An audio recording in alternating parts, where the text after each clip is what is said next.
Rome, the 15th of March, 44 BC. The Theatre of Pompey is full this morning, which is unusual for a Senate session. The men filing in are dressed in their togas, carrying nothing visible. Julius Caesar arrives late, as he often does, helped along by the sedan chair his poor health has made necessary in recent months. A soothsayer in the crowd calls out to him. He has heard this particular warning before. He waves it off. Inside, a senator named 𝙎ᴜᴜ approaches him with a petition requesting the recall of his exiled brother. Caesar reaches out to push the petition aside. 𝙎ᴜ grabs his toga with both hands and pulls it from his shoulder. It is the signal the others have been waiting for. 23 men close in. The first knife comes from behind. Gaius Julius Caesar was born on the 12th of July, 100 BC, into a patrician family whose name is ancient and whose finances are not. The Julii claim descent from the goddess Venus, a lineage that Caesar will reference throughout his career with what appears to be genuine conviction, and may have been calculated political theatre, or both. What is certain is that by the time of his birth, the family's aristocratic status had outrun its actual wealth. They live in the Subura, one of the poorer districts of Rome, a neighbourhood of narrow streets, insulae apartment blocks, and the kind of daily noise and density that the Roman elite generally arrange their lives to avoid. Caesar grows up in it. He knows it well, in the way that people know places they could not afford to leave. His father, also named Gaius Julius Caesar, dies suddenly when the boy is 15. No detailed account of the death survives. What survives is the fact of it. A teenage boy, head of a household, in a city where family connections determine almost everything, with a name worth more than the assets behind it. His mother, Aurelia Cotta, manages what follows with a practicality that ancient sources consistently remark on. She is described as educated, disciplined, and directly involved in her son's education, at a time when Roman mothers of her class typically were not. Caesar later credits her in terms that suggest genuine feeling rather than rhetorical obligation. Rome itself, in 100 BC, is a republic under serious strain. The old senatorial aristocracy that has run the city for centuries is losing its grip, not dramatically, but steadily, to the pressure of a growing empire that the republican system was never designed to administer. Two political factions, the optimates, who want to preserve senatorial power, and the populares, who appeal to the people against it, are hardening into something closer to permanent antagonism. Caesar's family connects him to the populares through his uncle by marriage, Gaius Marius, the general who reformed the Roman army and held the consulship 7 times. It is not a neutral inheritance. Caesar's early adult life is shaped by 2 men he cannot afford to ignore, one who wants to kill him and one who has already tried. When Sulla marches on Rome and establishes his dictatorship in 82 BC, Caesar is 18 years old and connected through his aunt Julia and her husband Marius to everything Sulla is trying to destroy. Sulla's proscription lists, the public catalogues of men to be killed or exiled and their property confiscated, include people Caesar knows. Sulla's people come for Caesar directly, ordering him to divorce his wife Cornelia, daughter of Sulla's enemy Cinna. Caesar refuses. He goes into hiding in the Sabine hills, moving between locations while ill with fever, bribing his way past Sulla's patrols on at least one documented occasion. His family connections eventually secure a pardon, but Sulla, granting it, reportedly tells the men who interceded that the boy they are saving contains many Mariuses. He means it as a warning. Caesar leaves Rome shortly afterward for military service in Asia Minor, staying away until Sulla is dead. He is travelling back toward Rome in 75 BC, stopping to study rhetoric in Rhodes, when the pirates take his ship. What happens next is documented in enough detail by Plutarch and Suetonius to suggest it was a story Caesar himself enjoyed telling. The pirates hold him for 38 days on their island base, while his companions travel the coast, raising the ransom he has insisted on inflating. He treats the pirates with open contempt throughout, telling them their poetry is bad, ordering them quiet when he wants to sleep, and maintaining throughout a cheerful certainty that the situation will resolve itself in his favour. When the ransom is paid and he is released, he goes straight to Miletus, raises a small fleet, rows back to the island, and arrests them. The local Roman governor declines to deal with the matter promptly, which Caesar finds unacceptable. He has the pirates crucified himself, as promised. He does, as a concession to the personal rapport he has apparently developed with some of them during his captivity, cut their throats first, so the crucifixion itself is not drawn out. Caesar returns to Rome in his early 30s with a reputation, some military experience, and debts that would have finished a less determined man. The debts are not incidental. He borrows on a scale that his creditors find alarming, and his political opponents will later try to use against him, spending money on public games, on building projects, on the kind of visible generosity that the Roman political system runs on. He is elected to a succession of offices, quaestor, aedile, praetor, each one requiring expenditure he does not have, and each one extending his reach into the Roman political network. His aedileship in 65 BC produced games so lavish that the crowd's response is described by ancient sources as something closer to adoration than applause. That is what he is working toward, not comfort, crowds. In 63 BC he was elected Pontifex Maximus, chief priest of Rome, defeating two senior candidates who were, by most measures, better qualified. He wins through a combination of genuine popularity and money he has borrowed from Crassus, the richest man in Rome, whose support he has been cultivating carefully for years. He serves as governor of Further Spain in 61 BC and returns having actually made money, which is unusual enough to notice, and having conducted a military campaign against local tribes that earns him a triumph, and, more usefully, the loyalty of soldiers who have watched him work.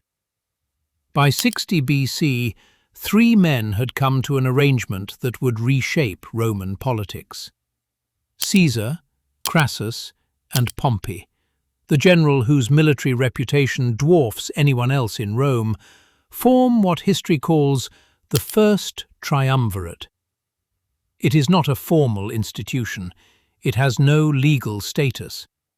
It is simply 3 powerful men who have calculated that their combined weight can move things that none of them could shift alone. Caesar gets the consulship in 59 BC and, more importantly, the promise of a major military command afterward. He wants Gaul. He gets it. Caesar arrives in Gaul in 58 BC with 4 legions and a mandate that is, on paper, defensive. He is there to protect Roman interests in the province, not to conquer territory. He expands the mandate almost immediately. What follows over the next 8 years is a military campaign of a scale and duration that Rome has not seen in a generation. Caesar fights his way across what is now France, Belgium, and parts of Germany and the Netherlands, engaging dozens of tribes in pitched battle, siege, and the kind of brutal winter campaigning that Roman armies typically avoid. He crosses the Rhine twice to demonstrate that Rome can, building a bridge in 10 days and then dismantling it after using it for 18 days, the bridge itself as much a message as a military operation. He crosses to Britain twice, the first Roman commander to do so, returning with hostages and a treaty that does not hold, but with the story of having gone, which holds considerably better. He writes it all down himself, the Commentarii de Bello Gallico, 7 books of clean, precise Latin written in the third person that read like the work of a man who understood that the account of the war would outlast the war itself. He refers to himself throughout as Caesar, never as I, a grammatical distance that makes his own extraordinary actions seem routine, inevitable, almost modest. The numbers behind the prose are not modest.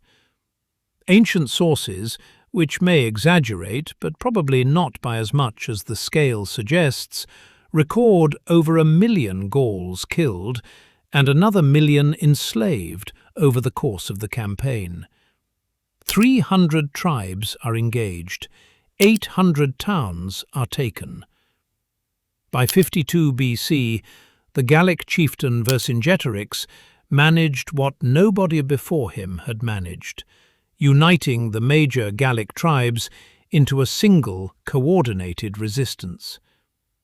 Caesar besieges him at Alesia, builds 2 concentric rings of fortifications, one facing inward to contain Vercingetorix, and one facing outward to hold off the relief army, and waits. Vercingetorix surrenders. The relief army disperses. Gaul is finished as an independent entity. Caesar is now wealthy, famous, and commanding battle-hardened legions whose loyalty is to him personally. His enemies in Rome have been watching all of this and have been drawing conclusions. The Senate's order reaches Caesar in late 50 BC with the precision of a trap that has been designed over years. He is to disband his army and return to Rome as a private citizen before standing for the consulship. The timing ensures that the moment his command lapses, he is legally exposed to prosecution by the men who have been building cases against him while he was in Gaul. Pompey, who has drifted steadily away from the Triumvirate since Crassus died in 53 BC, and whose relationship with the Senate has been moving in the opposite direction from Caesar's, is now aligned with the men who want Caesar destroyed. The alliance that gave Caesar his command is gone. What remains is a choice that his enemies have constructed to leave him no clean way out. He crosses the Rubicon on the night of the 10th of January, 49 BC. What follows is a civil war that lasts 4 years and takes Caesar from Italy to Spain, to Greece, to Egypt, to Asia Minor, to Africa, and back to Spain again, fighting the remnants of the Pompeian faction wherever they reassemble. Pompey himself flees to Egypt after his defeat at Pharsalus in 48 BC and is murdered on the beach by Egyptian officials who believe they are doing Caesar a favor. Caesar arrives in Egypt 3 days later and is presented with Pompey's severed head. Ancient sources record that he turns away and weeps. Whether this is grief for a man he once called a friend, calculation, or both, nobody present could say with certainty. He stays in Egypt longer than the military situation requires. He meets Cleopatra, the Ptolemaic queen, fighting her own succession crisis, and supports her claim to the throne with his army. He spends the winter in Alexandria. He is 52 years old and has not stopped moving for a decade. Egypt is the closest thing to a pause his life contains. He leaves in the spring. There are still armies to defeat. Caesar returns to Rome in 45 BC after his final victory in Spain, the last remnant of the Pompeian cause scattered at the Battle of Munda. He is the undisputed master of the Roman world. There is no army left to fight him, and no political faction with the reach to oppose him openly. He does not rest on this. In the months that follow, he moves through an agenda of reform at a pace that leaves the Senate struggling to keep up. He extends Roman citizenship to people in the provinces, expanding the political community of Rome beyond Italy for the first time in any serious way. He restructured the calendar, replacing the old lunar system with a solar calendar of 365 days and a leap year, a reform so well designed that the Western world uses a version of it today. He reduces the number of citizens receiving the grain dole by half, resettles tens of thousands of veterans and poor citizens in new colonies, and initiates building projects across the city that are still visible in the archaeological record 2,000 years later. He was appointed Dictator Perpetuo, Dictator in Perpetuity, in early 44 BC. The title is constitutional in its origins, but the word perpetuo removes the condition that made the dictatorship tolerable to Rome's political class, its temporary nature. The Senate has been packed with his supporters. The consulship is filled with his men. The treasury is his to direct. His enemies, and there are many of them, have been watching this accumulation of power with increasing alarm. Some of them are men he has pardoned, former Pompeians who accepted his clemency and his appointments, and who have been sitting in the Senate building cases against him in their heads since the Civil War ended. The conspiracy that forms around Marcus Junius Brutus and Gaius Cassius Longinus is not born from a single meeting or a single decision. It grows slowly, through whispered conversations in gardens and private houses, fed by wounded pride, genuine Republican conviction, and personal grievance in proportions that vary from man to man. On the morning of the 15th of March, 44 BC, Caesar receives at least 2 warnings that he does not act on. His wife, Calpurnia, has dreamed of his murder and asks him not to go to the Senate. A soothsayer named Spurina, who warned him weeks earlier to beware the Ides of March, is in the crowd outside and calls out to him as he passes.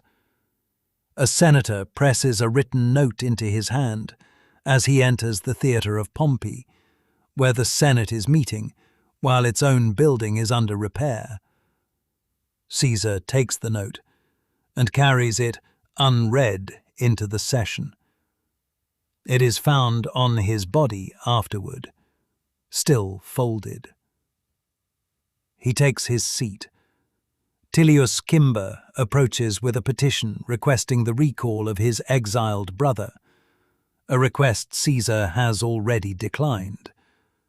Caesar grabs Caesar's toga with both hands and pulls it from his shoulder. The men around him produce blades from beneath their togas. The first cut comes from behind, from a senator named Servilius Casca, a glancing wound to the neck. Caesar grabs Casca's arm, then the others close in, and the account becomes confused, with different sources placing different men at different moments, because 23 people stabbing someone in a confined space in a matter of seconds does not produce a clean sequence of events. He falls at the base of a statue of Pompey. The physician Antistius, who examines the body afterward, counts 23 wounds and concludes that only one of them, a thrust to the chest, was fatal. The others are the marks of men who were frightened, or crowded, or both. The conspirators walk out into the forum expecting something. What they get is silence. The streets empty. Shops close. People go home and lock their doors. Mark Antony, Caesar's co-consul, has already fled the city in disguise. The Senate, deprived of the moment it was supposed to ratify, disperses without passing any resolution at all. Brutus addresses a small crowd from the steps of the Capitol. The crowd listens and goes home. Within 3 years, Brutus and Cassius are both dead. Within 17, the Republic is gone.